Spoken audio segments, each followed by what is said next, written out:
ଆମ ସହିତ ଦଳର ବରିଷ୍ଠ ମୁଖପାତ୍ର ଲଲିତ ମହାନ୍ତି ଉପସ୍ଥିତ ଅଛନ୍ତି।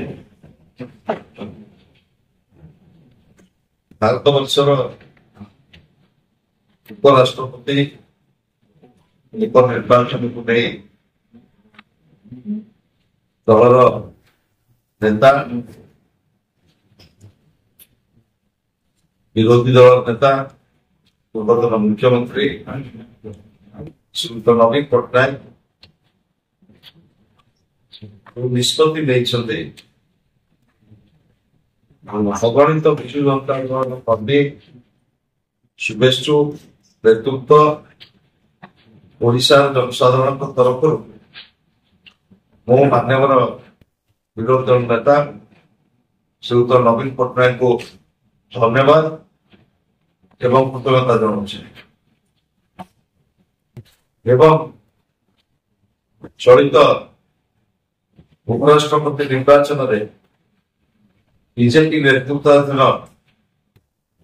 ଏନଡିଏ କିମ୍ବା କଂଗ୍ରେସ ନେତୃତ୍ୱାଧୀନ ଇଣ୍ଡି ମେଣ୍ଟର ଉପରାଷ୍ଟ୍ରପତି ପ୍ରାର୍ଥୀଙ୍କୁ ବିଜେଡି ସମର୍ଥନ ଦେବ ନାହିଁ।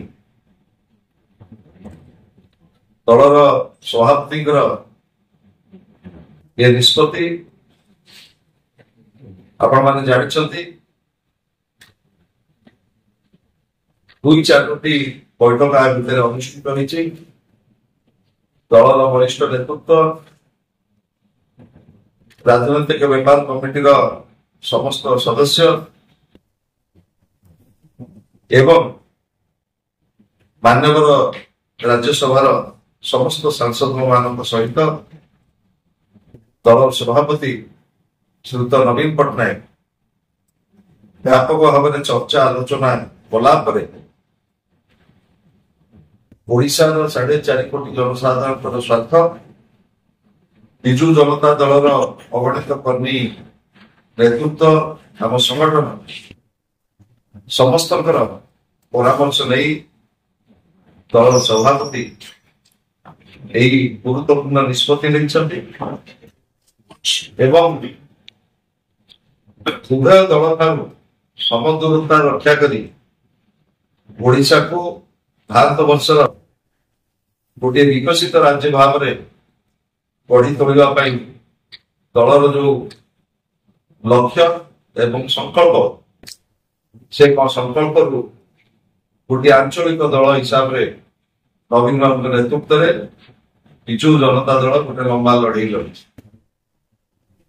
ଆପଣମାନେ ଭଲ ଭାବରେ ଜାଣିଛନ୍ତି, ସେ ଏନଡିଏ ହଉ କି ୟୁପିଏ ହଉ, ସେ ବିଜେପି ନେତୃତ୍ୱାଧୀନ ଏନଡିଏ ହଉ କିମ୍ବା କଂଗ୍ରେସ ନେତୃତ୍ୱାଧୀନ ଏନଡି ମେଣ୍ଟ ହଉ, ସବୁବେଳେ ବିଜୁ ଜନତା ଦଳ ନବୀନ ବାବୁଙ୍କ ନେତୃତ୍ୱରେ ଓଡ଼ିଶାର ସ୍ୱାର୍ଥ ଏବଂ ଓଡ଼ିଶାର ବିଭିନ୍ନ ଦାବି ସମ୍ପର୍କରେ ଆମର କୌଣସି ପ୍ରକାର ଆମେ ସାଲିସ କରିନାହୁଁ। ମୁଁ ଏଠି କହି ରଖିବାକୁ ଚାହେଁ, ବିଜୁ ଜନତା ଦଳ ନିରନ୍ତର ଭାବରେ ନବୀନ ବାବୁଙ୍କ ନେତୃତ୍ୱରେ 5 ଥର ଓଡ଼ିଶାର ଜନସାଧାରଣଙ୍କର ଆଶୀର୍ବାଦ ପ୍ରାପ୍ତ ହୋଇଛି। ଆମର ପ୍ରଥମ ଲକ୍ଷ୍ୟ ଓଡ଼ିଶାର ଜନସାଧାରଣଙ୍କ ସ୍ୱାର୍ଥର ସୁରକ୍ଷା। ଯେତେବେଳେ ବି ଯେଉଁ ଦାବି ଉଠିଛି ଓଡ଼ିଶାର ସ୍ୱାର୍ଥ ସମ୍ବଳିତ, ସେଥିରେ ବିଜୁ ଜନତା ଦଳ କାହା ସହିତ ସାଲିସ କରିବାର ପ୍ରଶ୍ନ ଉଠୁନାହିଁ।